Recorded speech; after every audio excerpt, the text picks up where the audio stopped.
Welcome, everyone, to today's Writing Solutions for 2E Learners panel. We're so excited to have you here. We have some wonderful speakers. We were chatting before we started, and I'm so excited for you to see what they have prepared. And for the first time today, we do have Spanish interpretation. So if that is interesting to you, at the bottom of your Zoom screen, you should be able to switch into hearing this presentation in Spanish if you're interested.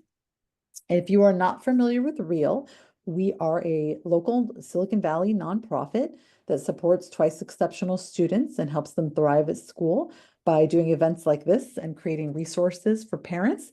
And in addition, we also support teachers through professional development.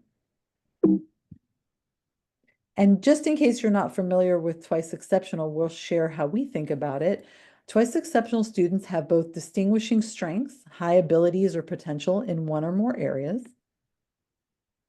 as well as complex challenges such as dyslexia, ADHD, autism, anxiety, and more. And they have them at the same time. They have their distinguishing strengths and complex challenges that are always there, and they combine and interact, which makes them a tricky student profile that needs to be supported differently, that students have just one or the other. REAL has a very robust website at real2e.org. We have organized all of our previous talk recordings, IEP guides, articles, all by subject for you. So any subject you're interested in learning more about, visit our website and you'll find information there. Just to share our upcoming events for the rest of this school year, we have 2E parent support groups that are bi-monthly that meet online, and you can RSVP for those at real2e.org. Our March one will be about IEPs, so that'll be a good one. And then we are going to be celebrating Neurodiversity Celebration Week in March with a really interesting student panel sharing their K-12 learning experiences. And then in May, we'll end the school year with one of our most requested subjects, which is executive functioning. And for the first time ever, I'm so excited you are one of the first people to learn about this. REAL is hosting an in-person K-12 Strengths Fair on Sunday, March 9th at the Los Altos Community Center. Tickets are free, but they are a limited number and it is selling out fast, so get your tickets. We have over 30 schools, camps, enrichment programs, and providers who prioritize strength-based learning. We're going to have hands-on activities. We have some really exciting keynote speakers all about strengths, and we will also provide you resources so you can learn how to support your kid with strengths-based activities. So we hope to see some of you there. In addition, REAL is part of a group. The Neurodiversity has now changed to Education series, and there are ongoing talks there about all kinds of neurodiversity related topics. And the next two speakers are really exciting. There's Nicole Ofish speaking about executive functioning during transition times, and Emily Kircher Morris about helping kids manage all the feels. So you can RSVP for those at that URL as well. And if you'd like to get more involved with REAL, you can follow us on Facebook, Instagram, LinkedIn, and see all our previous recordings on YouTube. And you can join our now 800-person 2E Google group where parents ask and answer each other's questions. It is an amazingly supportive environment. I highly encourage you to join. REAL released, in working with our educator advisory group, an educator model that is available for free on our website called the Dear REAL model that discusses how developing connection with your students, embracing flexibility, attending to strengths, and reframing behaviors helps support twice exceptional and all learners in the classroom. So you can learn more and download that guide on our website. We also have an IEP guide for twice exceptional students. It is tailored for the Bay Area, but most of it is applicable anywhere. And that's another free download on our website. And now I would love to introduce our wonderful speakers. So Shu-Hsien and Royd are writing coaches from Beyond the Box Learning. They're passionate about teaching youth and teens ages 7 through 21 how to organize their thoughts and write with power, clarity, and ease. Since 1996, they have collaborated with students to develop highly interactive, playful, and visual strategies, which you will see, for writing essays, research papers, poems, short stories, and even their first novels. Ms. Ho and Mr. Hada teach courses for homeschooling groups, summer story camps, and run 2 thriving young writers clubs in the Bay Area. And then Mr. Dunlap has been teaching English language arts for over 30 years. In the last 15 years, his work has focused on developing learning systems, engaging curriculum, and interdisciplinary learning adventures for neurologically diverse middle and high schoolers. Among his many roles, he is the head of school, the director of curriculum and instruction, and the English teacher at Renaissance Learner Academy in San Jose, California. Dr. Austina De Bonte is a consultant at Smart is Not Easy, president of the Washington Coalition for Gifted Education, and past president of the Northwest Gifted Child Association. Dr. De Bonte specializes in helping families get to the root causes of their kids' twice exceptional challenges. She also works with school district teams to improve equitable gifted identification strategies. She has a master's degree from MIT and a doctorate in twice exceptional education from Bridges Graduate School of Cognitive Diversity. So welcome to our esteemed panel. And tonight, Dr. Bonte Austina is going to kick it off. So I will stop sharing so that she can share. Okay, fabulous. Can you hear me all right? All right. So let's get this into presentation mode. Thanks for that great introduction, Yael. My piece of this tonight is to dial in on the causes of writing challenges. My sort of whole focus here is to help you get a better root cause understanding of what's really going on when a kid is having trouble. This is something that I specialize in. Many folks consult with me for their families, for their kids, to try to figure out what's really going on underneath a very complex twice exceptional students' challenges. So we're going to really focus on looking for the root cause. We're going to use this metaphor of a tree. And it's really easy to see the symptoms of writing challenges in kids, but we're trying to look deeper below the symptoms to really understand where they're coming from and the causes. Because as you'll see here in a second, we can really play whack-a-mole with the symptoms, and we actually don't get a whole lot of understanding as to what's really happening when we stay at that level. Because there really are several possible different causes of writing challenges, we're going to talk about the most common 5. There are actually a couple others that happen much less frequently, so these are sort of the heavy hitters. And the sports and strategies that you're going to use are going to be really different, like radically different, depending on the cause. Often there are multiple causes, but the particular causes for this kid and the particular causes for that kid may not be the same. So there is not one strategy that works for everybody. And of course, if you apply an ineffective support that doesn't actually address the problem, you're not providing help that's actually helpful, right? And it ultimately causes frustration. The thing that many folks sort of run to with writing issue is, oh, you have writing issues, you must need some occupational therapy. Well, occupational therapy is great for one of the 5 things. You'll see that here in a minute. Okay, so here's our tree, and here are lots of things that can happen when we have kids who have trouble with writing, right? It's hard for them to get their ideas out. They just don't produce very much. They have trouble with grammar, punctuation, or capitalization, all this sort of convention stuff. They have trouble with actual letter formation, or their handwriting is just messy, right? Or they just avoid it, so we can't really see what's going on. Or sometimes they actually can produce very neat handwriting, but they're just very slow. Some kids say that their hand hurts when they're writing, or perhaps they're cracking their knuckles a lot. Some kids look like they're drawing their letters one stroke at a time, and it's not sort of automatic. Sometimes it's about organizing ideas. Sometimes there are spelling issues. Sometimes there are pencil grip issues. Some kids are prone to writing run-on sentences and kind of not knowing when to stop. Some kids even make errors just when they're copying something from one place to another. And all of these different things give us clues, but there's so much overlap in understanding what's going on here. Underneath, there are really 5 different possible major causes that we're going to talk about tonight. The first is fine motor or muscular issues, and we're going to go into these in detail. The second is automaticity issues. Are these things automatic? Do you have muscle memory? Is there a vision issue? Is there a vision processing issue that's connected to all this stuff? Is there dyslexia underneath? Actually, dyslexia is much more common in our population than you might realize. And it's often called stealth dyslexia because it's hard to spot. Usually these kids don't have trouble reading, at least not in most cases. And finally, ADHD and executive function issues definitely play into writing challenges. So let's pull these things apart and see what they actually look like. So for fine motor muscular things, this is what you might see in the symptom space, and it's not that helpful. So let's dig in deeper and understand what it really is. What's the root cause behind fine motor and muscular issues? Well, it's the muscles, right? It's the small muscles in the hand for pincer grip and fine motor. It's the big muscles in the arm and even into the trunk and the core to hold you up solid. It's stamina in all of those muscles, as well as coordination and a certain amount of proprioception, right? And so, if there's fine motor muscular issues, what you're going to see here are the clues that you would actually be looking for. This is the kid who says, my hand hurts, who's kind of shaking their hand out a lot, who has a weird pencil grip, who doesn't like a typical pencil grip for whatever reason. They're the kid who wriggles when they write. They have a hard time sitting still. They're doing, this sort of funny posture thing. They like lying down. They like upside down. They like having a clipboard, right? They holding themselves upright and still is probably a challenge for them.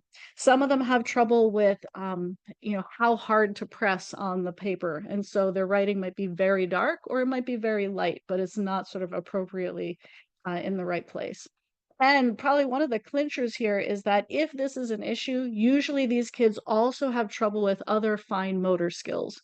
So playing with the teeny tiny Legos and the teeny tiny little craft pieces, right? That's also going to be a challenge area. All right. So if this is what's going on, how do you help? This is the place where occupational therapy is exactly what you need, right? You go to occupational therapy and they can also measure it. They can measure how much hand strength does your kid have, et cetera, to know how much of an issue it really is. They can use tools like tiny crayons and chalk is actually a great way to work on those things. And it's something that you can do at home because it forces that tripod grip. You cannot hold something that is an inch long with anything other than 3 fingers and actually do anything useful with it. Um, Also Play-Doh and clay, trying lots of different pencil grip devices. Those are things that you can try. You can get like a grab bag on Amazon that's got a whole bunch of different ones to try out. Um, you can do exercises, especially with younger kids with perler beads. They're tiny. You need to do them precisely. You can be creative with them. And it exercises those muscles. But here's the deal, gang. After about third, fourth, fifth grade, somewhere in that neighborhood, uh, this becomes really resistant to change. And so if you've got an older student who is still having fine motor muscular issues, it's not impossible to address through occupational therapy, but it's going to require a lot of repetition, a lot of effort. And in most cases, this becomes a fork in the road kind of decision where families decide, you know what, actually, let's focus on keyboarding. Okay, so that was number one. Let's talk about number two. Now, let's talk about automaticity. This is now not about muscles anymore. This is about the brain-based automaticity of letter formation. Is there actual muscle memory for writing letters and numbers? Is the brain still having to say around and down for every letter? Or can I kind of think to myself, I'm making a letter A and my hand just does it, right? That transition to automaticity should be happening by about second or third grade at the absolute latest. And so, how would you notice this? These are kids who stroke their letters differently. Sometimes they start at the bottom, sometimes they start at the top, sometimes they make their O's that way, sometimes they make their O's this way. Even looking at a page of writing, you can often see that letters on the same page look different, or the strokes are not smooth, they're sort of bumpy and sort of segmented. Often these kids have messy handwriting, but sometimes, especially in our population, you have kids who have extraordinarily neat handwriting, but it's very, very slow because what they're doing, they know what it should look like, and they have the sort of perfectionistic streak. And so they are drawing every letter and they're getting it just right. Right. And so these kids can actually be fantastic artists and lousy writers. Right. Okay, so if automaticity was what's going on, there are some, I would say, not fully researched, but anecdotally strong approaches that work. One of them is called the Lazy 8 exercise. You can find this pretty easily on YouTube if you're looking for it. I'll also have my slides at the end that you can get the link from. And what this is you have the kid do what's called a lazy 8 or an infinity sign. This is something that turns on the automatic part of the brain, right? And then there's a whole protocol for how to make letters on that giant butterfly, an A, a B, whatever. And so you're turning on the automatic part of the brain with this. and then you're quick shoving in a letter, right? That's sort of the theory of action behind what's happening here. There's also a program called Aerosmith that does something that's quite different, but is sort of aimed at the same thing. They call it word and tracing. But the bottom line here is, again, after about middle elementary, this requires a tremendous amount of repetition to change. And so this is one of those things where intervention in early elementary, very effective. After middle elementary, usually the more expedient choice is to switch to keyboarding. All right, so for both of these, assistive technology actually ends up being a core strategy, especially for older kids. And the reason why we use assistive technology is to enable higher order thinking without getting stuck in the mechanics, right? We don't want a kid to be limited based on what their hand can actually produce. And so that's why we use keyboarding or dictating, or we even have a human scribe sometimes. We give access to spell check or grammar tools. This particular tool that I'm highlighting here, I highly, highly recommend, especially if your kid is in a traditional school that uses things like worksheets. It is called the Snap Type app. It's available on lots of different platforms, and what it lets you do is take a photo of any worksheet anywhere, put the cursor wherever you want, and you can type into it. And then you can fill out you can fill out any worksheet of any topic of any sort. Very complex, very not complex. And you can print it or turn it into a PDF or email it to your teacher. And so it makes it possible to actually type everything, even a worksheet, without really any special support from a teacher. Okay, so this brings up the idea of universal design for learning, right? This idea that we want to make all learning accessible to all students. This is an idea that is starting to catch on in a lot of schools and a lot of school districts. And the part here that's very relevant for us is that we want to provide these kinds of accommodations and supports to all of our students. All of our students should have access to keyboarding and dictation and spell check and snap type and whatever they need, just like a pencil, right? Because when we have our twice exceptional students, they often think that accommodations are cheating if they're the only ones who are allowed to use them. It really needs to be available in a broad way in order for the kids who actually need them to feel fully comfortable actually leveraging them. And lots of other students are going to benefit because many of our students are never going to be formally identified as twice exceptional, yet they're going to need those supports. And if it's not available universally, they're never going to have access. Okay, number 3, let's talk about vision. Vision. What the heck does vision have to do with anything? Actually, kind of a lot. So again, we're not actually talking about whether the kid needs glasses. We're talking about the brain-based aspect of vision, about whether the eyes are working together, whether they're moving together across the page. If one eye is bobbling behind as the other eye is moving across the page, that actually causes things to go in and out of focus briefly. If the eyes are very far off from each other, that's actually what causes letters to flip. If the kid ever sees double, if the kid ever sees movement on the page, that is almost 100% of the time a vision issue of the eyes not working well together. When the eyes are not working well together, you're also going to have trouble with 3D perception, and things are going to be moving around, as I explained.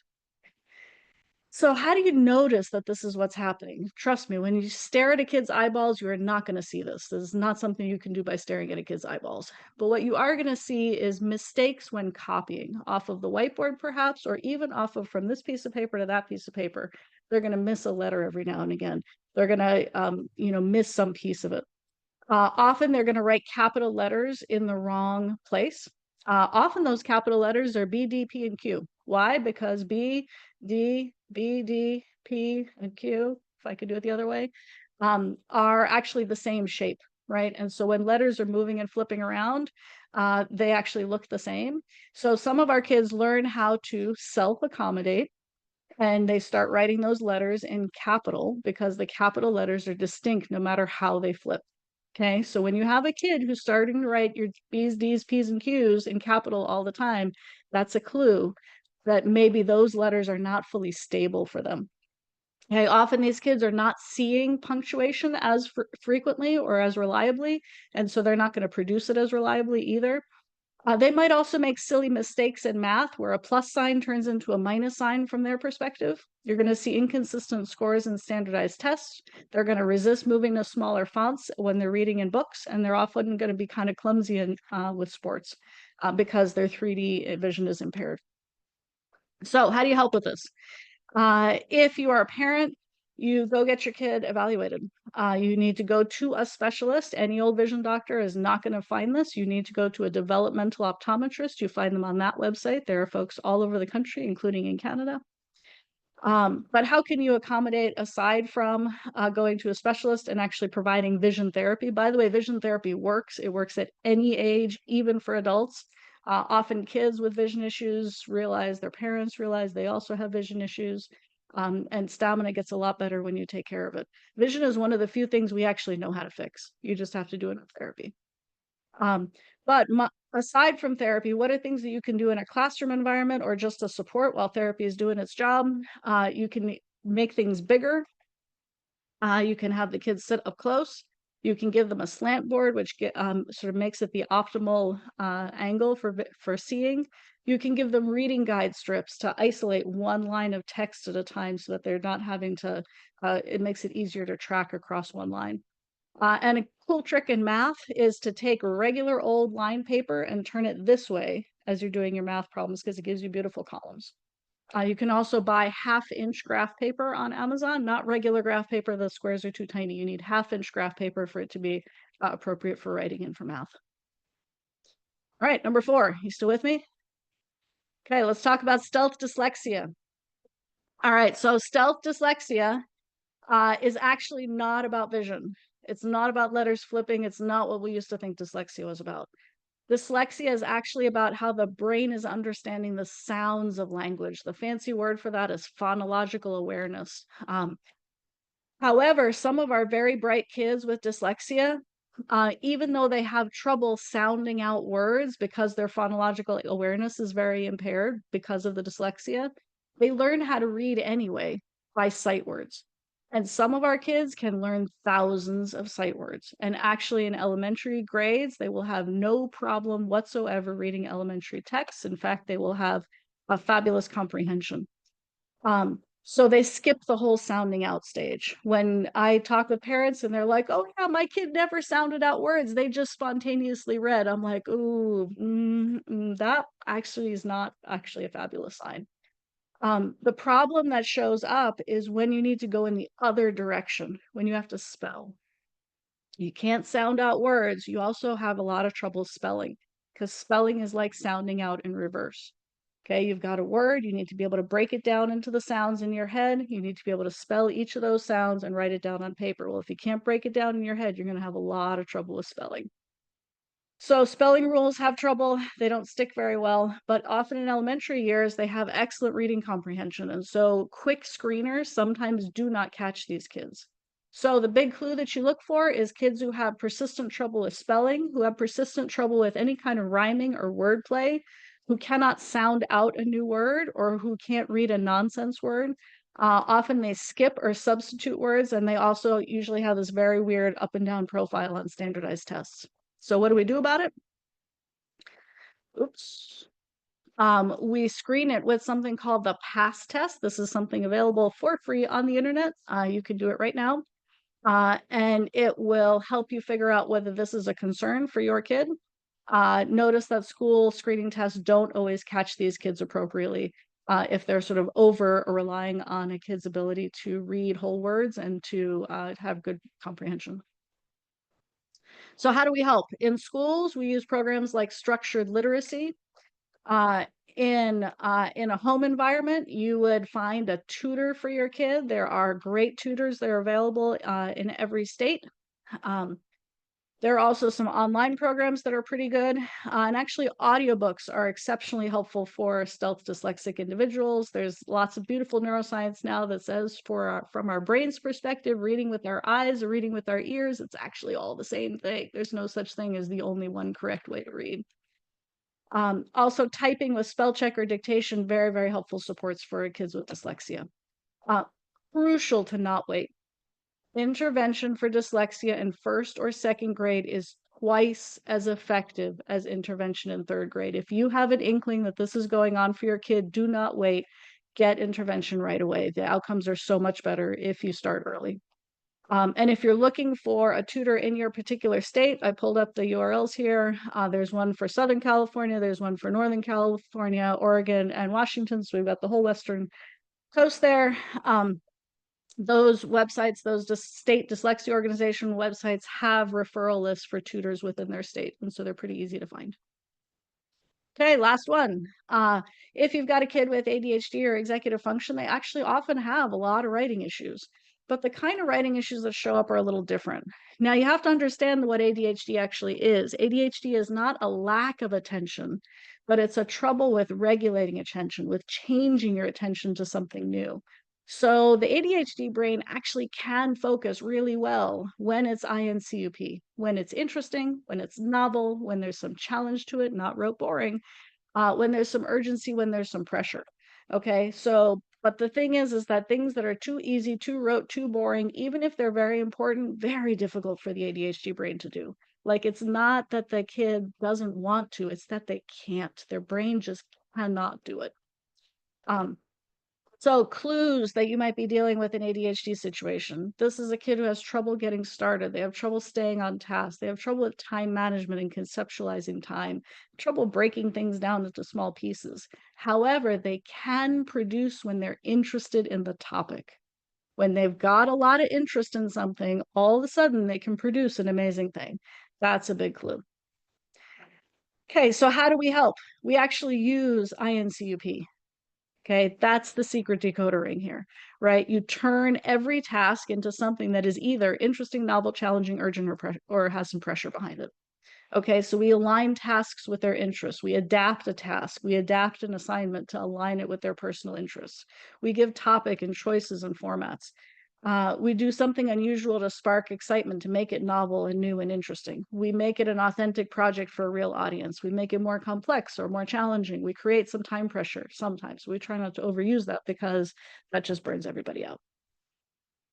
And also social pressure and teacher relationships actually that is one way. That's the P. That's how you can, one of the ways that you can get the ADHD brain to focus in. Okay, but probably the thing that is the most directly relevant to writing for this kind of neurotype is that this is the hard part. Many of our kids have so many ideas in their brain, but writing is very, very linear. You only get to write one word at a time. You have to have one place to start, and you have to pick a place to start. And when you've got this scramble of ideas in your head, it is not at all clear where to start. Okay, so there is a beautiful set of tools that I believe that some of my colleagues are going to mention as we get in here. But the essential piece to look for is this. You have to get ideas out of your brain in a messy way without order, because there is no order yet. Okay, step one. And then you can organize it where you can see it. By the way, that also gives you a whole lot more brain power from the visual cortex. Okay, there are lots of ways of doing this. You brainstorm onto sticky notes, which each idea is on a sticky note, and then you can organize it on your table, right? Or you draw a mind map, or you draw pictures, or you dictate to a computer, or somebody scribes as you're talking, or you walk and talk with a friend. And so each student needs to figure out what works for them. But the thing is that the thing that every teacher has ever handed your kid, the graphic organizer that says, put your main idea here and your first paragraph here and your second paragraph there, that does not work. It's not a step one answer because it's imposing order too soon. They need to get things out in a messy way first, and then they could put it in the graphic organizer. But the graphic organizer is not the right first step.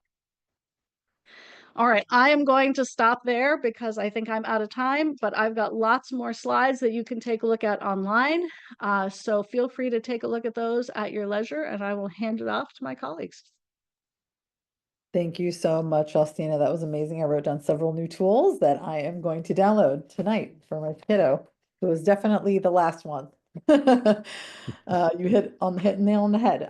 So Jay is up next. I learned that trick from a really fabulous tutor, and then I've seen it repeated by a bunch of other tutors. It's really like, if you're a writing tutor like that, that's your bread and butter for a lot of things. Awesome. Well, thank you so much. That was really awesome, comprehensive, super easy to understand, and kind of nailed almost all of the really key points. And um, so well, let me get my slideshow up here. Um,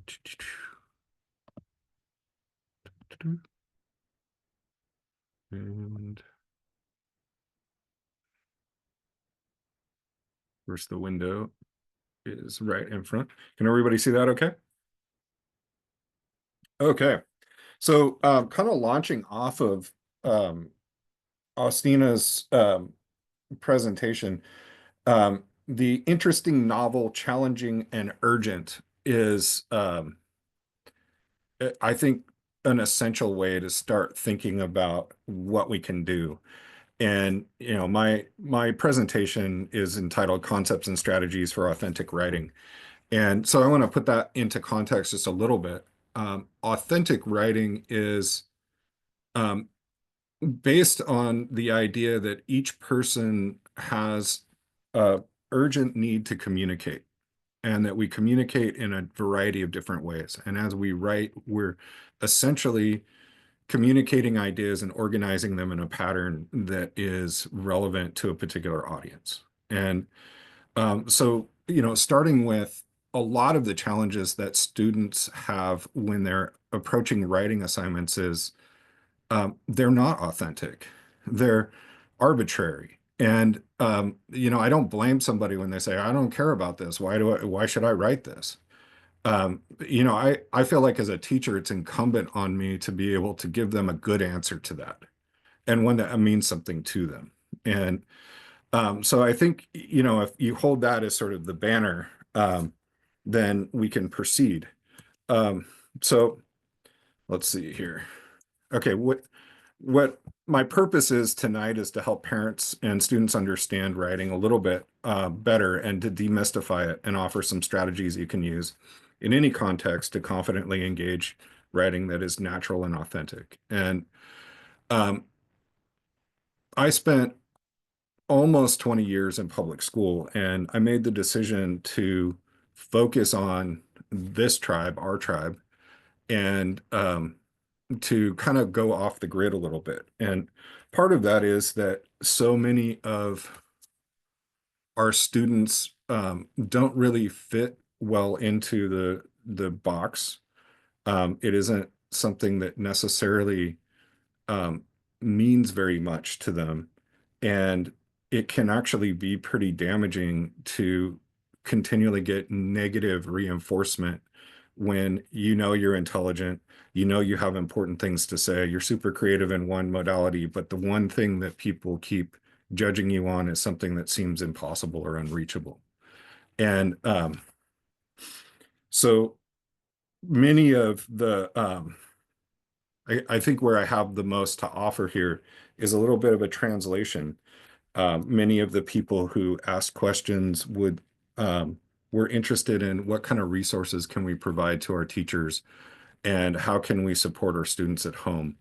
And that's what I hope to accomplish here with you, to give you some tools that you can use on your own that will make your writing more authentic and a little bit less stressful. Um, so writing is scary, but it doesn't have to be. Um, so let's try to understand it a little better. Um, First of all, let's relax. This topic always stresses people out. It is and it's stressful for people who are professional writers. You have so many things to balance and consider. Um, but at the end of the day, you want to communicate something. And authentic writing is all about that. Here is a way that I can communicate authentically what is important to me to say. And so writing is also social. And I think we forget this. And it's sort of like this thing you do in a classroom, and it's quiet. And there are also questions about how do I help people with in-class writing assignments or more formal traditional assignments? Hopefully I can give you some clues on what to do, very practical clues on what to do in those situations. But I think it's important to acknowledge that um, there is a social dimension. One of the we're reading Handmaid's Tale right now at my school, and one of the lines is, you know, I have to tell this story, and there must be somebody to tell the story to. So as the main character is reflecting on why is she doing this? Why is she creating this narrative? She's hoping that there's someone out there, even if that person is a disembodied voice or someone in the future, or maybe just her belief. But there's someone there to listen to her story. And I think that's so powerful. And a lot of times, writing is solitary and isolating rather than social. And a lot of things that we do to kind of get kids excited is to have them talk to each other, find meaning for themselves, model things, play with things. Like we'll put a whole bunch of toys on the table and we'll say, tell a story. And then that story, like maybe we'll videotape it, and we'll take that videotape and we'll convert it into a narrative. And then that narrative becomes a cartoon. And, you know, that's how it's about this interplay between one human being and another human being. And it's super rewarding. Also, loneliness is an all-time high. People are lonely, they feel disconnected, they feel isolated, and this is one way we can actually connect with people. It's also natural. There are things that are difficult, you know, motor challenges, technical challenges, visual processing, executive function challenges, but also we all naturally communicate. Our bodies are designed in a particular way. And even if we don't write or think or communicate in the sort of neurotypical ways, there is a way that's unique to each individual that works for them. And that's something that's not to say we shouldn't accommodate or support in any way. In fact, those accommodations and supports are what augment and provide force and clarity behind the natural self. But the essence of communicating is something that all of us have. And so the question is, like, how do you do it in a way that's natural and authentic for you? So you got to know yourself. And you know, I ask my students to do this. I do this. My answers to these questions change. And so what is my most natural communication style? Do I want to write things down? Do I want to draw? If you think about composition as including things like making music and dancing and telling stories, even building like artwork is a way of storytelling. Sequential art is what we call comics nowadays. And all of those things are inspired by our strengths, our interests, the connections that we make between things. And starting there, we come from a platform of like success, as opposed to coming from a platform of, oh, I have a deficit. And how do I overcome this hurdle? And in this case, it's like, oh, I have something important to share. So I got to overcome this hurdle in order to get to this other goal that I have. Okay. Perhaps I should slow down a little bit and let Michelle catch up. So I don't have a lot of technical slides.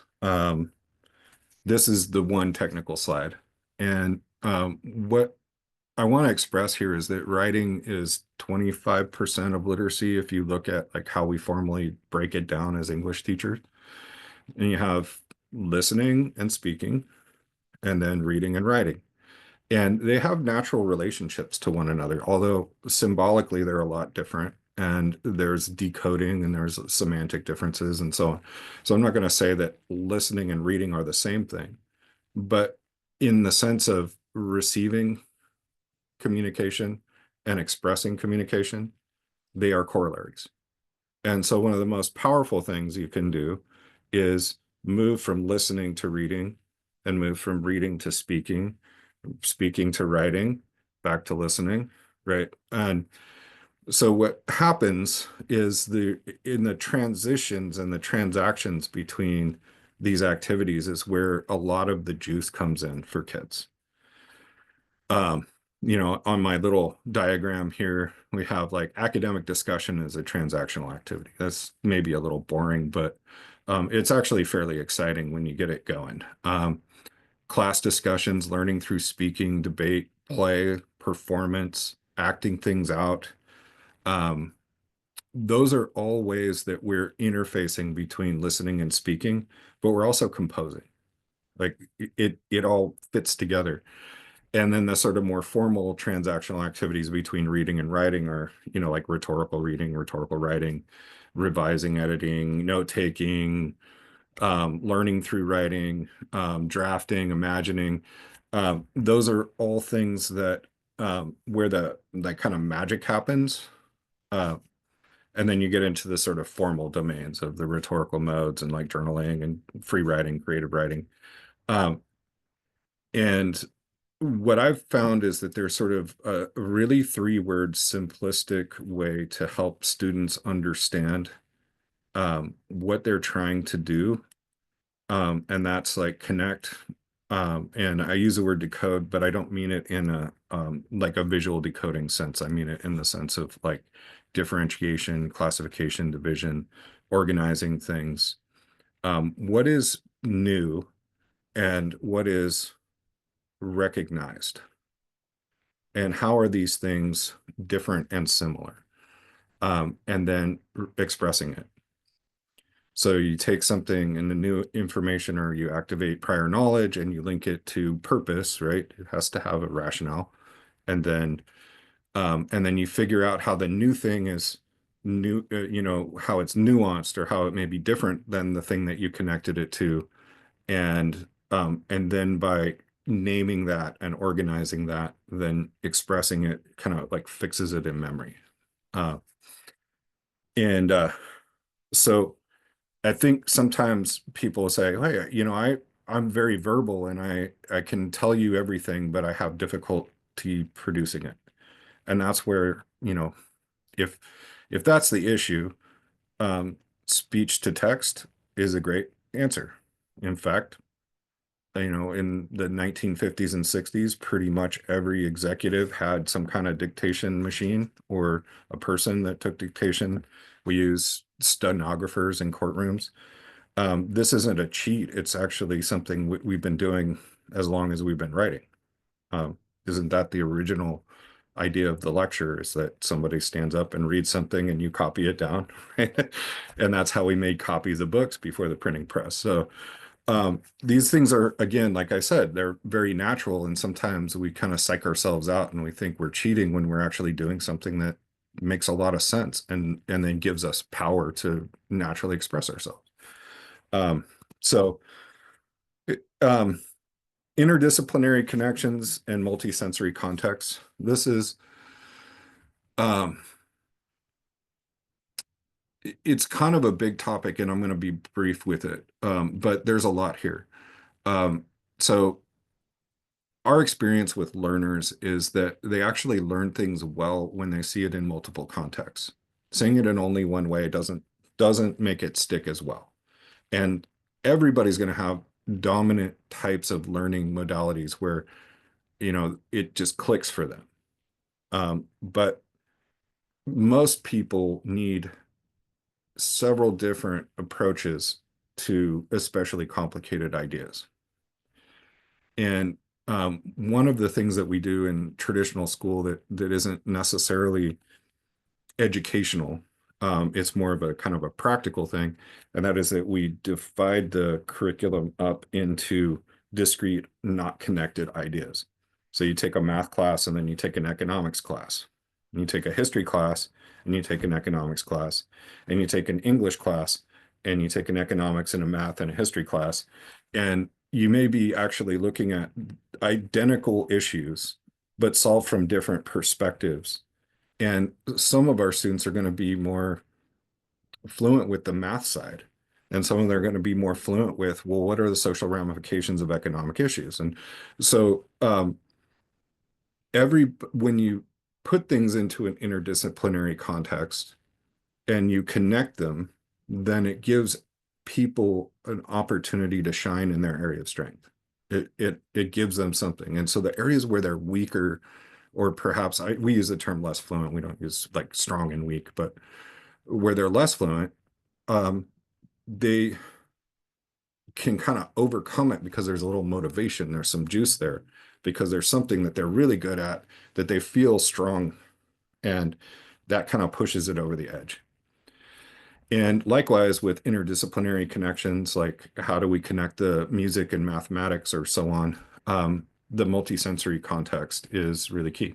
And this was a big buzzword about 8 years ago, but really the more senses we can get involved in our learning experience, the more effective that experience is, and also the more rich it is. And that, I think, for if you take anything away from my conversation tonight with you, it's that writing should be meaningful and authentic, and it should be fulfilling.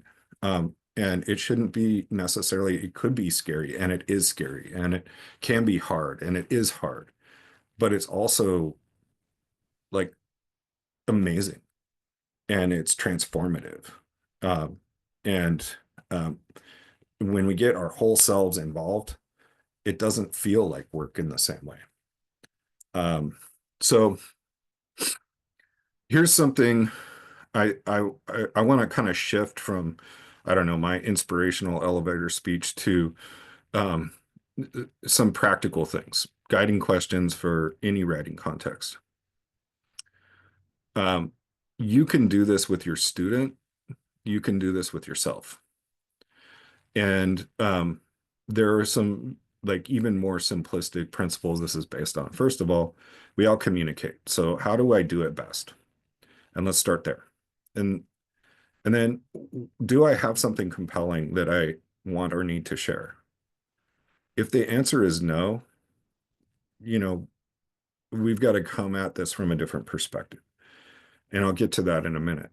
So why am I writing? What do I hope to gain? And sometimes what one hopes to gain isn't the obvious answer. Like, I'm going to write this essay and then I'm going to get a grade. And that's a kind of a arbitrary like goal. Why do you write this essay?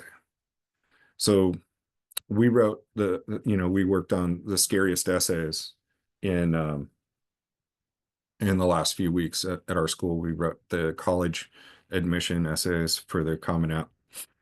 And one of the things I really wanted the students to look at is how do you plan what you want to say, or how do you express what you want to say about yourself so that you have touched the person that you're trying to talk to? Imagine, like, what is it that you want to get out of this? You want to write something that gets you into college. That's a pretty practical, real, pressure sort of thing. Who is my audience? Like, who's going to be reading this, and what are they looking for? What qualities do they want? And then what is the context of this? They're reading lots and lots of essays, and like, how does mine stand out? And what are the formal demands? So I think in traditional education settings, the formal issue is probably, unfortunately, the most primary, and the meaning, purpose, relevance, and content is secondary or tertiary. A lot of writing instruction and the demands, especially of like AP and more sort of college prep accelerated courses, is around writing particular types of writing. And the content is there, but it also comes with a bias. So there's sort of like three things. They have the form, which is like how you write this particular type of essay. And then they have the content, which is what they want you to say. And then they have the bias. And, I'll give you an example. Most of the history classes in the like College Board AP system, their bias is toward an economic, like post-Marxist interpretation of things. So like, they want to know that you can look at a situation and say, these people had more economic opportunity because of this new religion or these new ideas or this new technology. And so if you recognize like the form, the bias, and you know what the topic is and the like specific types of evidence they're looking for, you don't actually have to think very hard. You just have to like organize it in a package that looks the right way. And so much gets stressed about with very little thought as to, well, why did these cultural shifts happen? Or what was the impact of this on, individual humans, which is what most historians are kind of interested in. And a lot of our students who are interested in history, they want to know something a little bit more specific. And again, so when you look at a writing task, you can answer these 5 questions. And this is a really good guide, and it works for pretty much anything. Write a short story. Who's my audience? 5th graders. As an example. This is a little book we had the kids write in Spanish and English, and it's like a little golden book, children's book for Spanish vocabulary, and they did them on different ecological systems. So here, this one you can probably see, all right, but it has English on the top, Spanish on the bottom, has an image. The writing for a specific audience. Hey, this is great. Learning Spanish vocabulary, you bet. Like meets all of those demands, and it's high interest because I get to share this with my little brother or sister, or I get to share it with each other. We look at each other's drawings and we laugh and we joke, and it's social. Everybody's voice is here. Everybody's interfacing with English and Spanish in a writing context, but they also have art, and there's all these other pieces involved. That's the interesting, novel, challenging, urgent, right? Here's another thing you can do. You want to help a student figure out what to do writing. I always try to create all of our writing assignments, anything that's formally written, in the raft format. It's a nice, easy one to remember. And it stands for like reason or rationale, audience, form, and topic. And so you get that like open-ended, many of the people ask questions about like, what do I do with open-ended questions or self-reflection questions? You can kind of make a game out of it if you want to trick the system. You go, okay, why am I writing this? Because they want to know some kind of personal information about me that shows that I'm like transforming in some positive way, and then they can feel good about themselves. All right, so that's what I want to communicate. Who am I writing it to? Okay. What form does it need to be in? And what am I writing about? This creates that extra structure in a kind of generic way that is necessary when things are too vague, or when the student can't connect. And yeah, I'll save that last comment for later. So strategies for developing and working with ideas. So again, this kind of connect, decode, express, but more importantly, a lot of times what I'll do if I'm working with, say, my daughter, which is different than at school, because at school I plan it all, but with my daughter it's random, and she comes home and she's stressed out and she needs help.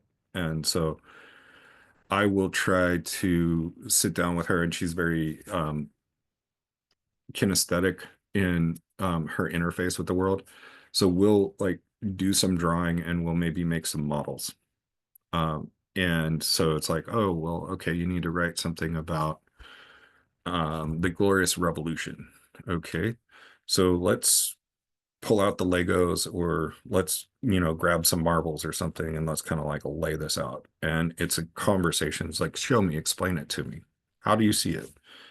And sometimes I'll take notes. Sometimes I will just let her talk it through and show me with the model. And then she can kind of go and put it into a format. Another thing that's important is those transactional activities are the ones where the meaning is made. You know, it's like the product is, you know, a product, right? Like this is the product, but the meaning was made in the writing and the drawing and the interaction and the trying to print it and the gluing it together and like, and so like pulling back from the demand and looking at the rationale, the purpose, and the communication, like how do we transact from idea to product, and how do we make meaning of that that is relevant. Jay, And this is awesome. Just reminder that we've got to move on to the next speaker pretty soon. Get to our Q&A as well. okay, good. I don't have a clock on me. So, all right, most of all, play, boom. That's a good one. Keep it light. It's not that big a deal. There is nothing that you're going to do today that is going to ruin your whole life, even if it feels like that. And so, like, take a step back and look at the positives. And like, the more we can play, I think the more engaged we are. I had a student just today saying, well, I really like it when we can kind of like joke around and at the same time, like kind of data dump. So do I. That's awesome. Okay, all the things that you can do to play. And in that process, the outcome can be, and usually is, a really meaningful idea you can communicate in appropriate form, right? So right to publish, motivation for all of the things like grammar, semantics, effectiveness, layout, why we use this font or that font. When you're writing to make something, a book, this is like a poetry book that we made in the zigzag format, and the kids took their own self-portraits with pinhole cameras. Different urgency, like we have scientific things we do and videos, and you can do all of that stuff at home with your kids. All of these techniques are things you can do despite whatever the teacher does or doesn't want to give as, or can't give as a accommodation. And you know, it's amazing if you go, if your kids come home from school and you're like, hey, let's play, instead of, hey, let's stay up until 3 o'clock in the morning wringing our hands. Like we've all been there, I think. So getting the most, I put a bunch of links to important stuff. I want to get to this slide right here. I want to put a big plug in for the Dear Real model, and I want you guys to look at the resources on the Real website. I've been doing this for a number of years, and like that's it. Connect, flexibility, attend to strengths, reframe behaviors, like move things that are ineffective to effective, right? You guys did a great job putting these resources together. And I also want to put a plug in for the Colorado Department of Education, probably the best resources for 2E and LD learners in the public school sphere, as far as I know, in the United States. And I also have a couple of links, and they have like an introductory resource guide. But a lot of people are like, what do I give to my teacher? And how do I do that? And Real website, and the Colorado website. Colorado website's cool because it's apples to apples for those people who are really locked into the public school model. It's like, this is a real Department of Education. There are credentials in 2E in Colorado that you can get, and they have all the resources right there for everybody, and parents can access it too. So with that, you're the boss, own your power, identify and develop relevant strategies of your own, be your own accommodations. And I can't read the last one, but it's probably, you can get the support you need if you know what to ask for. All right, thank you for your time, and I will pass it on. Thank you so much, Jay, Shu-Hsien, and Roy. Thank you. That was great. Hi, everyone. My name is Shu-Hsien. This is Roy. We're excited to share a few of our tools and strategies for working with students. Let's share our presentation here. Let's see here. Hopefully, oops. Oops. Oh, Oop. there we go. Oops. Let me get this. I don't know why it's going like this. Uh-oh. All right, hold on, shit. Let me see. We'll try this again. Right. Can you hear us? All right, share, and here we Okay. go. How about that? Okay, Okay, there we go. Yay. Can you hear us? Okay, and you can see the slides. Okay, very good. Thank you. Let me, Alrighty. okay, so we are Beyond the Box Learning, and we're based here in the Bay Area, but we do work with students both on Zoom and in person in small groups, one-on-ones. As you can see here, we run homeschooling group classes, a whole curriculum from grades 3 through 12, and monthly meetup workshops, as well as summer camps. We are big proponents of the idea that the most ideal learning takes place when we are having a lot of fun and we're laughing and we're doing it together. So this is just a quick picture of us doing a story workshop with students with the story cubes, one of our favorite tools to play with. We are very much focused on working with students, whether they're 2E or not, on really where is their foundation. We start with their foundation, and we always love to work with them based on their strengths and based on their favorite topics. If they're really into Marvel comics, then we build from that. If they're really into World War II facts and data, facts and numbers, we start with that. So we like to begin there. And whenever possible, we begin with some kind of game in the beginning to build rapport. The other thing that's really important to us is to start each session with students with a bit of a common goal. We find out what they are really wanting to do with their time and what they want to focus on. And so the way that the session works is typically in a very sort of partnered or collaborative model. You always want to give them choice, actually. That's right? one of our big words is Yeah, choice. We're choice, always choices. aiming Yeah. for choices. Yes. And both Jay and Austina mentioned the idea of looking at the different modalities for learning for children and for all of us, actually. And of course, usually it's a combination of many that come together, right? Some people lean more towards the visual. Some people are really hands-on. They need to manipulate things. Some people are highly auditory. We have students who can learn something by listening to it once. Very powerful that way. And then, of course, there's the interactive, the child that needs to bounce ideas back and forth between, at least themselves and one other person, if not a small group. And then Jay had mentioned, of course, the walk and talk. We love it when students are, have the freedom, and we like to give them the freedom to do the more physical element of things. Thinking and writing is actually, for us, really about 9 steps.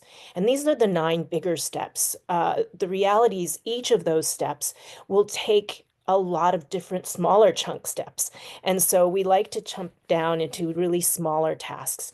In the brainstorming phase, we may set the timer for 6 minutes and say, okay, everyone, take your comic strip paper and sketch out 2 of your characters. And we just focus on that. And so we chunk it down into a smaller piece.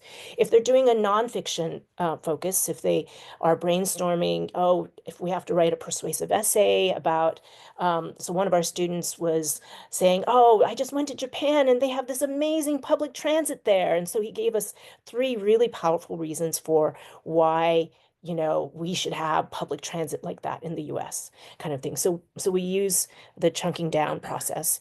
And after they've gathered all their information, all their questions, all their details, then we have them organize into a particular sequence. And we'll show you a little bit how that looks. The other steps are, a lot of teachers, of course, have used doing sections or paragraphs, adding information, revising content first, and then editing. Okay. We have a lot of tools that we love to use, but we do like especially to combine sort of the more interactive with something concrete. So you'll see here on this list, I won't go through all of them, as we mentioned before, the mind mapping, the storyboarding. Though there are, of course, ways to gather information that can be more like literally dumping onto the page or speaking out everything, and then someone serves as a scribe. Okay. One thing that we've really noticed about working with 2E students is that the more concrete and relatable a particular topic is or a question is, the better. And so some of our students are really literal. So if we say that, we want to talk about something more abstract, they kind of look at us with a puzzled face and it doesn't work for them. But if we can somehow tap into something that they already know, then there's an opportunity for a dialogue and for building out. We ask for all our public and private school students, if they don't get a model or sample essay or concrete examples, to ask and maybe persist with their teachers to get that information. Some teachers resist that, but I think if they understand that the best way for the student to learn is to actually see an example where they can see, oh, this is how I should do the introduction, or this is how I should do the body paragraphs, they suddenly, the lights turn on. And so we really have a big belief in providing some very concrete structure, big picture, and then providing the related details that fall into the structure. So let me see if I can. Here's one of our favorite tools, the comic strip paper, which can be used to chunk down information for both fiction and nonfiction work. These are real samples. And it's also been helpful to have the smaller box for filling in some information rather than sort of a whole blank piece of paper. So we've used that quite a bit. It depends. Some people love the big blank paper. That and is true. Going really big. So yeah, that is true. It depends. So for students who are working on any kind of essay, we show them our Mochi Dude essay structure. And the truth is, the backstory is that many years ago, Royd was working with a student and trying to break down all the different parts of the intro, the body paragraphs, and the conclusion. And along the way, she was the one, I think, that came up with Mochi Dude, perhaps. Body Dude came out of that. Hot cocoa / ramen dude, depending on what you lean toward. So these were broken down, and we included sentence structures and starters as part of it. We have now some awesome students who are creating fun stickers for us and designs. So you'll see Mochi Dude is there. Shout out to Camden Bach for that one. We use some broader kinds of easy to remember statements like make us worry, make us care, and make us curious as a way to have students think about either story or a fact-based report. And this can be used in a lot of different ways. We can perhaps talk about that a little later. Yeah, we really kind of base our teaching around story. We think everything kind of derives from story. So when we first start with a student, it's usually a very short story, or it doesn't have to be complicated at first, but these are 3 things that we can ask them and to do, and they'll be like, yeah, I can make you worry, and they'll just start going, right? Yeah, so it's a good way to kind of get our kids into writing at all. If they can't write, they'll actually draw pictures, right? And then they'll do the sequential type of comic, and then begin to kind of add more text to it to the point where it's like, okay, I could get through my story faster if I just write a little bit, even if it's like not in complete sentences. We get an idea, a fuller picture of their story, and that's what they want eventually. Yeah. All right. Bad Toad is something, again, that was created as an acronym for students. We worked with students together, and we came up with this list of different types of story sentences that might help them elaborate if they are the kind of student who's like, I'm done. They just wrote 3 sentences. And we're saying, well, wait a minute. Let me ask you some questions. You know, what happened to this character before the story began? Or can you give me some action sentences, or can you give me some emotions? What's going on here, right? So we use this as a way, and of course our students are great at illustrating their own bad toad. Essentially, we can actually take like a random page out of a book and point to all of these kinds of sentences happening, and then they'll see, oh, you're right. Maybe we need to have a little bit more thoughts or details. Observations is something like kind of an aha moment or a clue or something epiphany. that changes the story and the story's direction. So, but that's something that we talk about later. The other ones are something that we want to kind of encourage them to do. Yeah. So one thing that I think, this is just an example of one of the acronyms we use with students. We really encourage students to create their own acronyms for things that help them, right? So that it anchors. Yeah. Some kids will look at this and go, oh, that's great. I'm going to make another one. I'm going to do a different one. What's great, perfect. Great. You know, that's fine. They can kind of like start to kind of look into the text Yeah. and see what they can find. Some others will add some other versions of this bad toad. So yeah. The WV story map is actually, this is the full, more detailed one. This is the hand-drawn version that we tend to do with students live. Is actually something that Roy put together because we realized that we needed to help students see the bigger picture, as well as the smaller related turning points or details that can happen in a story. And so Roy started culling information from Joseph Campbell's Hero's Journey map, from the movie industry, from some other sources, and put it all together. So Roy and I love geeking out on this.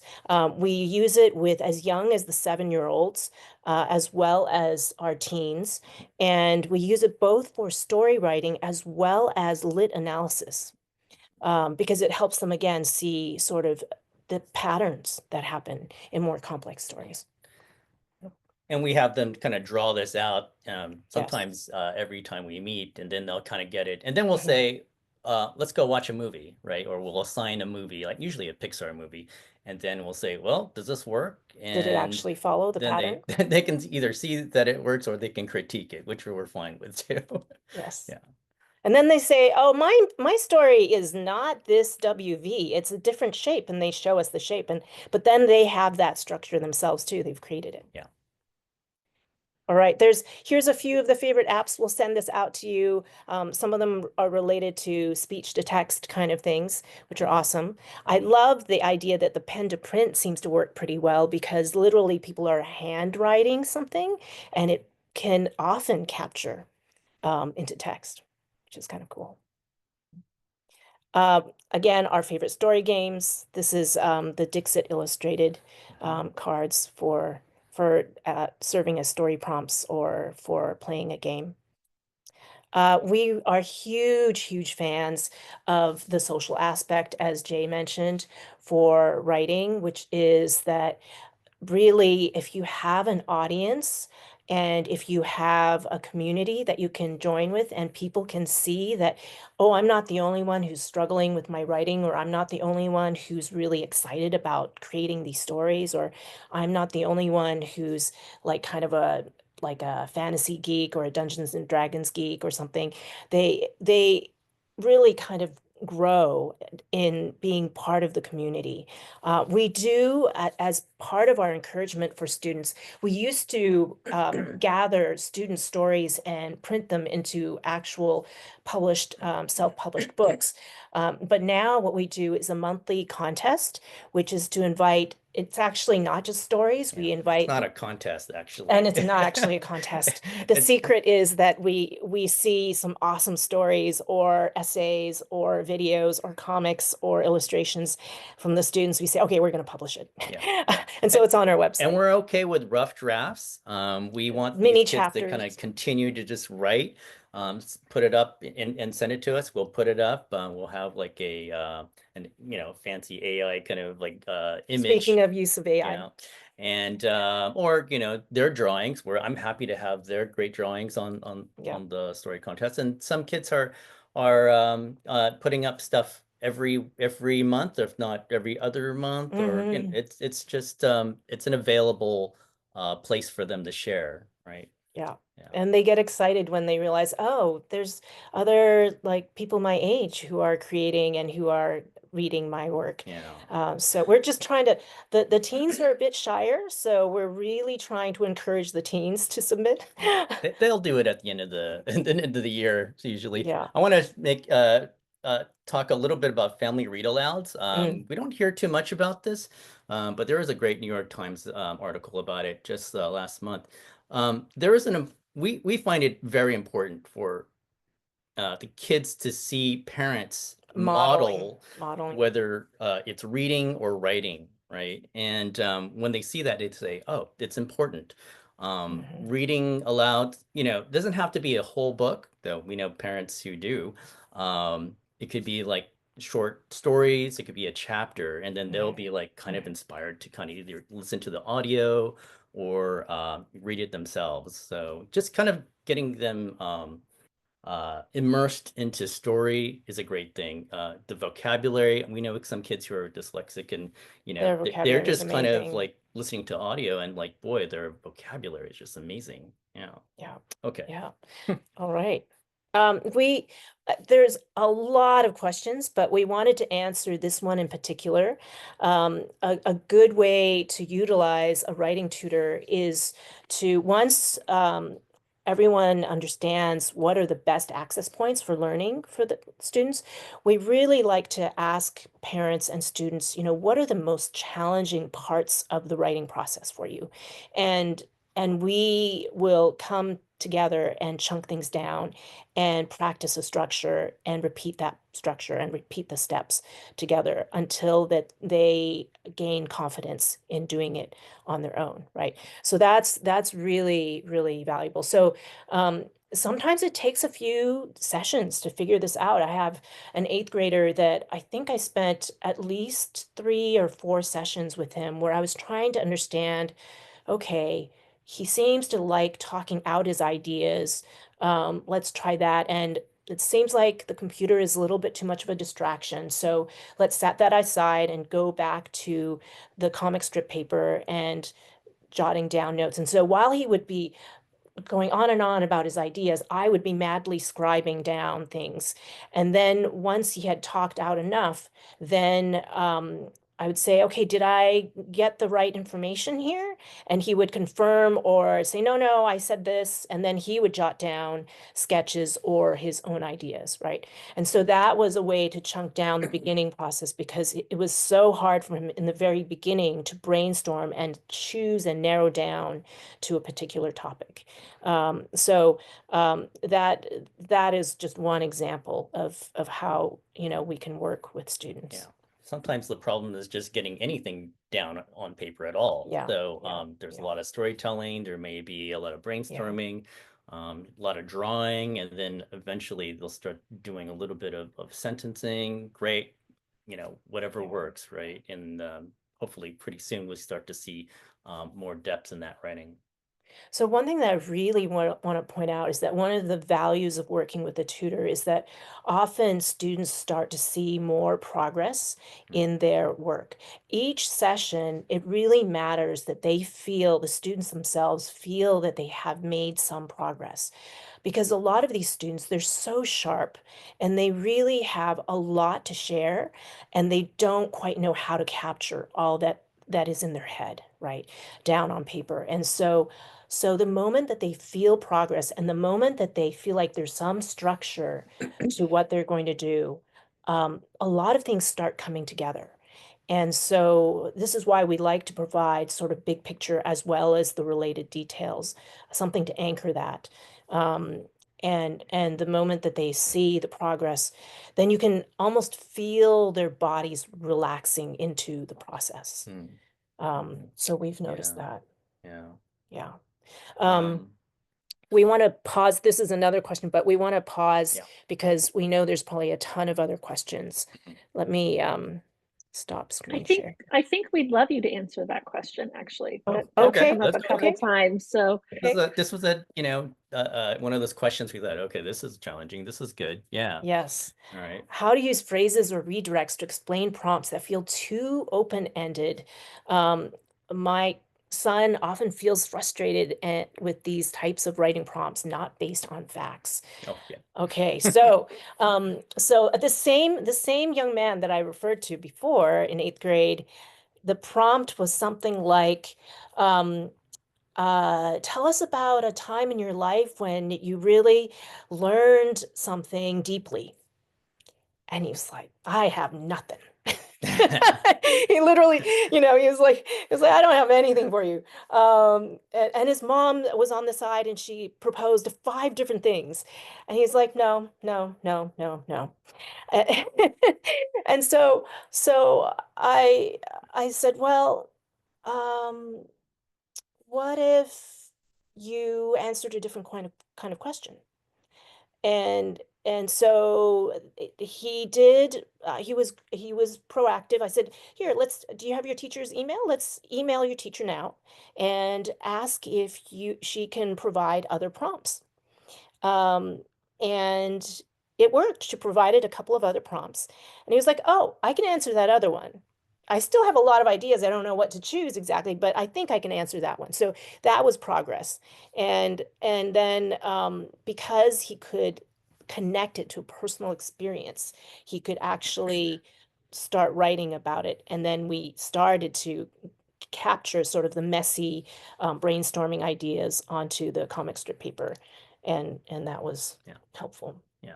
And there are cases where students will be asked a question like, oh, what was an important kind of event in your life? And they'll be just like, I don't know. And they just I don't know. I don't know. keep saying, I don't know. They keep saying, I don't know. And so we have to be persistent, right? Yeah. And Or the keep parent, asking. the parent might actually, what about this point? Or what did this thing? And how about that? It's like, no, no, no. So it's interesting. I think Or the parent will suggest something yeah, and they'll be like, I don't remember anything I don't remember about it. anything. Yeah, about that. Right. Right? They won't recall. And then so sometimes it will require that the parent says, oh, well, what about this part of it? And like mention some details. And then the student will be like, maybe. Right? So the part of it is that it does require a lot of grounding something in something that they feel comfortable with or that they know, right? So sometimes the facts it's helpful if it's based on their own personal experience. Yeah, I think one of the things that, would be interesting would be to adopt this idea like talk story, like from Hawaii, right? You have parents, people like talking about sometimes the same story all the time, right? But different variations. But in different variations. Oh, do you remember the time when you went to the picnic and they asked you to sing, and you sang and with with everyone else, that was a great experience, right? Like that type of storytelling around just the kitchen table, like I think parents would be helpful in this, right? Yeah. To kind of anchor that story for that student. You can do that on a trip. You can do that on anywhere, right? Just having that kind of that one story repeated or many other stories. And I think in this day and age, everybody's on their phones, right? That's their kind of storytelling kind of, I guess, medium. Whereas before we used to talk to each other, right? We need to kind of inspire that again. And I think it'll help to, solidify those stories for them. I do think though that like some students, like if they can see a few photos from a particular event, then they'll be like, oh yeah, that didn't so and so also talk there, or didn't we see this auntie, right? So those older photos, right, might be so that's another anchor point, right? Yeah. Yeah. All right. Does that help? Okay, Yes. great. Great. Thank you. Well, thank you so much. Thank you so much. We have more to share, obviously, but Yes. I'll get started on a couple of questions. All right, let me turn off our Screen share, yeah. screen share. How do I? So, I mean, just overall of all of you, someone is asking, oh, is this a 2E thing? This, I don't know, I can't remember. Open-ended questions are harder. Is that specific or more highlighted in 2E individuals? Oh, It can be. can be. It can be, Mostly. but not always. Not always, yeah. Not always. Yeah. Yeah. Austina, Okay. I wonder if you have a perspective on that. You know, I don't know. I think my answer would be the same. I think that's not necessarily something that the 2E market has cornered. My cat has decided that he has to be here right now. This is Oh, hail the cat. yeah. You know, they come when they want to come, That's they right. come. Yeah. Oops, so, I think it's not unique to 2E, but it's definitely a real challenge for writing. Mhm. And that like rigidity sometimes, where it's like, well, it's just is what it is. So there's nothing more to say. Like we're done. Yeah, and I but- think sometimes it's the easy answer. It's the easy, like, I can't do it answer to Mhm. that sort of, you Yeah. know, because I don't know how to get started. I have all these ideas, but like God knows where I should start, right? Mm. You know, that it's sort of easier to just sort of say like I can't, right? And I mean, I would take that at face value. Like it's hard. Like the Yeah. kid, what the kid is telling you is Yeah. this is hard and I can't do it yet. I Mhm. need more support. So your job is to figure out how to scaffold and support. Right. That's right. Right. Putting more pressure in that situation does not do anything, right? I think we've all experienced that. Wow. It does work, right? So you have to pivot and actually provide the support. some great answers to this in the chat too. I'll also say I feel like my 2E kids focus on different details than what gets asked about later. Mm. They're looking at the small bug or something. They Mm. don't remember the whole experience and how to tell the story. So Yeah.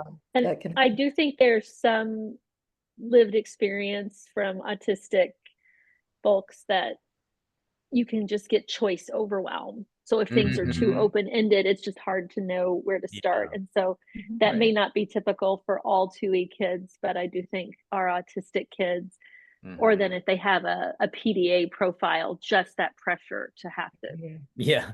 Oh, come yes. up with something is can be anxiety inducing.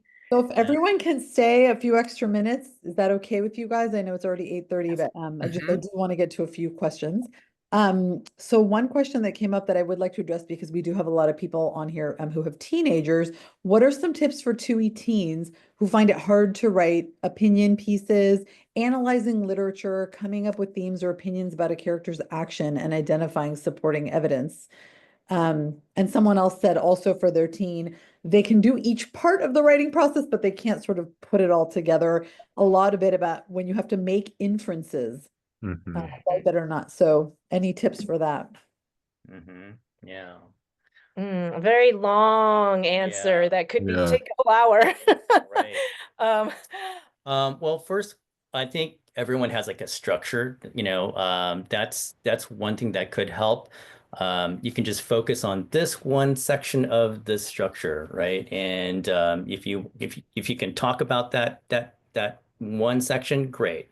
I mean, if we're talking, I'm thinking about like lit analysis, since this is what we teach also, Yeah. kind of finding a particular moment in the story and even digging into things like objects or some things that are Symbolic objects. symbolic objects.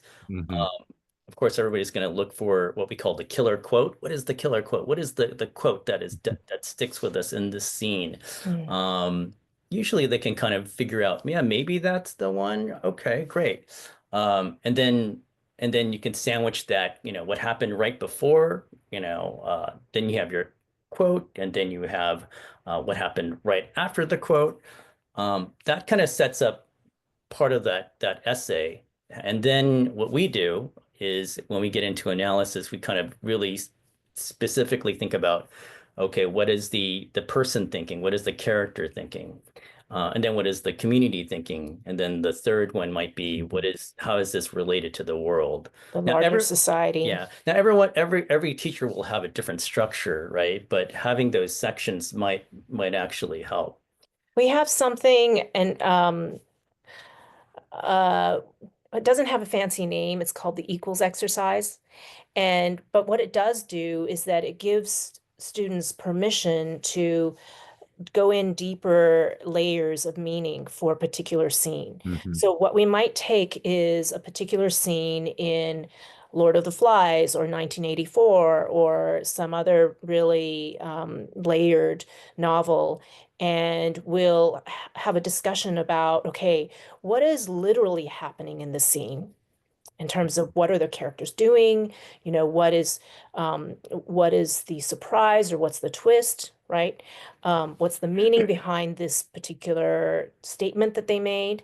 And then we go past the literal and we say, okay, so that's the literal event of what happened, but what might be happening on an emotional level? And that might take some discussion because some students can't access that so easily.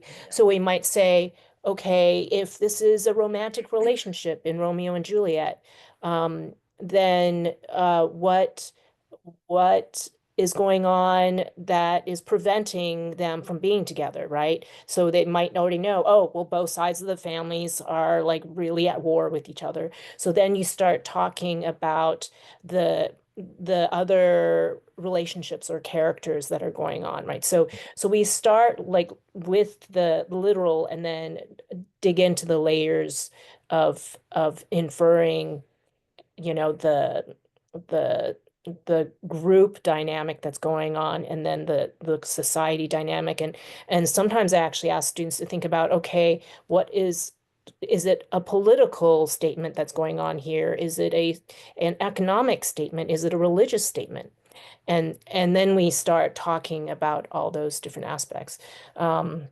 Yeah, that might So- get a little bit too conceptual, but sometimes, but you can start with like a very concrete idea where it's like, okay, let's name the characters and like the hierarchy of the characters, right? of Like the power dynamic. who's at the top of this kind of power hierarchy, and they can kind of do that. They can figure that out, and then we'll go, okay, how is the top person affecting the person right below them, and how is that chain of events happening, and how is that affecting the hero at the end? They can usually some high schoolers can get that actually, and then they have at least a model of like, oh, okay, I can see how all these kind of rules, pressures, and whatever it is affecting that hero and what they might be thinking, right? So of course it's a case by case, in terms Yeah. of how to work with the students. Yeah. Yes. Sure.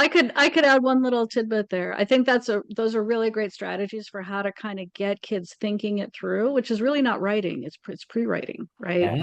Yeah. It's like you have to sort of develop and figure out what you even want to say before you can write it down. And so when kids rush to write, or sometimes we push them to write too fast, they skip that step, and therefore they don't really know what they're saying because they don't know what they're saying yet, right? But the thing that I would offer as a strategy is, especially with a longer piece, is to have an outline nearby, right? Yeah. And sometimes like the rough and dirty outline is actually better than the really pretty one. Absolutely. The quick notes on sticky notes on the side of your monitor, or whatever. It could be any kind of rough drawing, but just so you don't lose the flow, right? Yeah.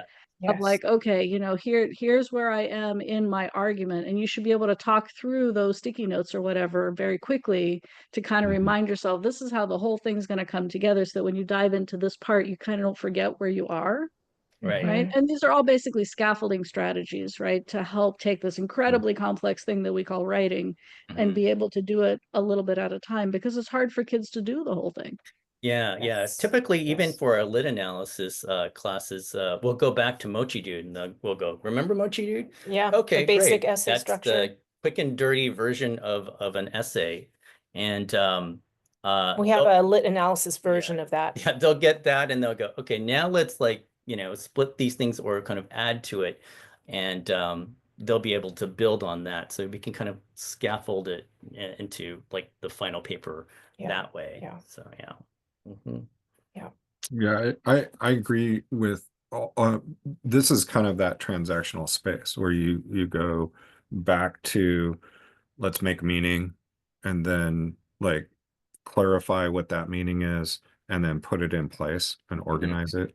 It's Mhm. kind of that like going from expression to decoding back to expression. Yeah. Mhm. And there are massive amounts of models and scaffolds that can be used that are graphic, and often I think the most important, or like the thing that clicks for our students, is when we give them an opportunity to talk with each other about it. Because Mm-hmm. when they hear those ideas from Mm-hmm. someone else, then they connect those ideas differently.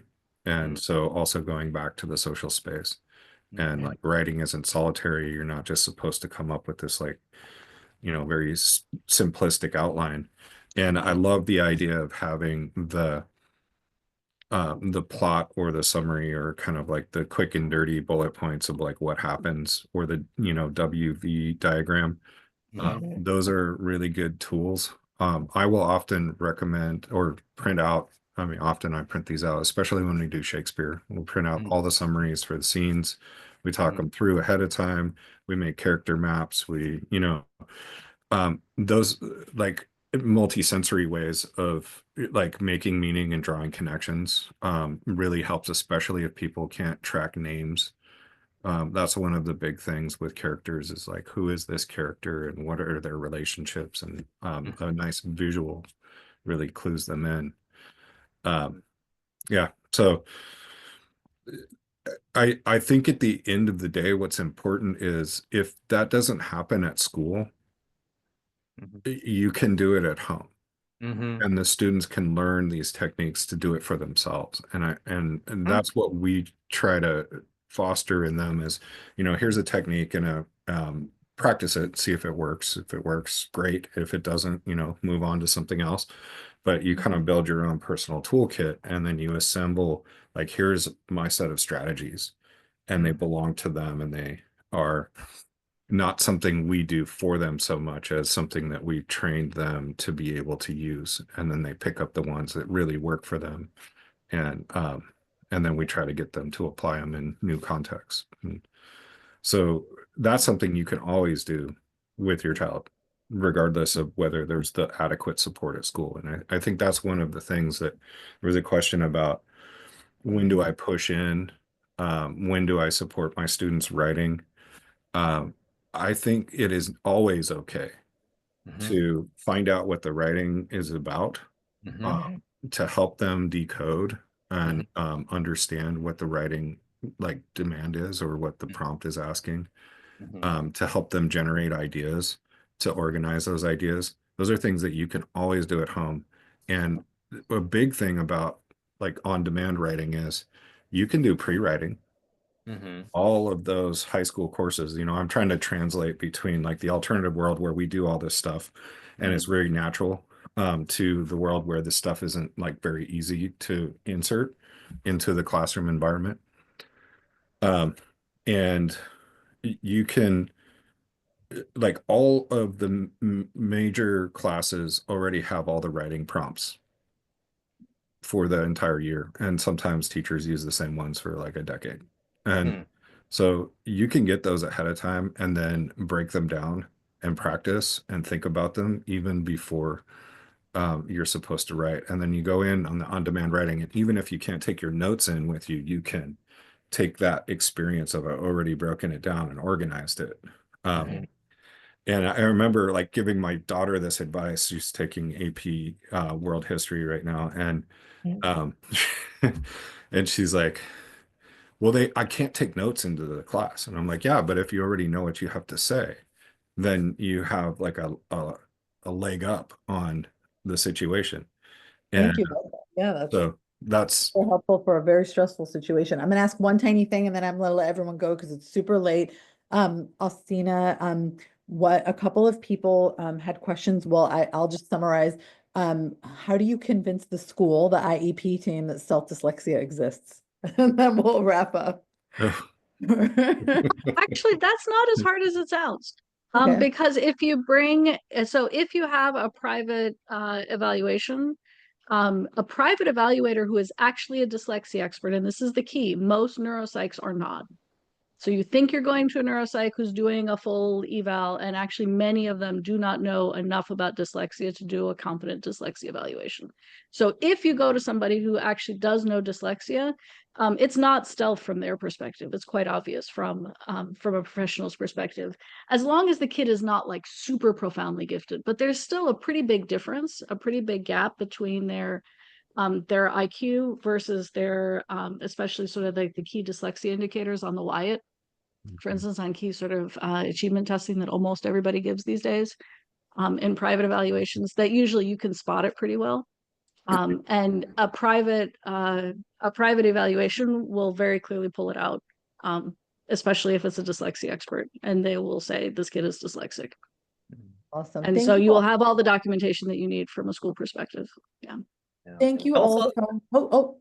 Oh, I was Okay. going to say this just from our experience and knowing a lot of parents having to deal with schools, just being persistent, right? Persistent, As a parent, asking yes. for the principal, right? Because that's the boss from the top. Oops, I have a little thing. Mhm. But having a meeting with a teacher, right? So that they know that this is like serious. This is like what you want. I think those are things that you can ask for, and you know, think about 3-4 times that you may have to ask the administration for this, and But for dyslexia in particular, it's really something that you have to go outside the school system to address fully. Yeah. Unless Okay. you are Okay. extremely lucky to be in a school that, you know, is extremely dyslexia aware, and you caught it early, and the kid is young, and they're giving enough time. Like it's just not something that's reasonable actually to ask the school to deal with. It's something that's going to need to happen in after school time. And So so, you know, like, yes, you want to get a 504 plan. Yes, you want to get some accommodations on board, like that's all good. But this is not something that any school can actually deal with unless they're really specializing in it. All right, thank you guys so much. I would love to hear your wisdom for another few hours, but unfortunately we have to wrap up. So I truly thank you. You guys shared so many amazing tips, and even just hearing that this exists gives me like hope that there are strategies to try, and we, you know, by experimenting, we'll find something. So I super appreciate it. We've got lots of like really positive feedback in the chat. So thank you so much, everyone. And we'll be sending out the recording and the slides. And hopefully we'll have you guys in for more follow-ups in the future. Thank you so much. Everyone, you. good night. Good night. Good night. Thank you. Good night, everybody. Thank Good you night. very much. Good night. Thank you.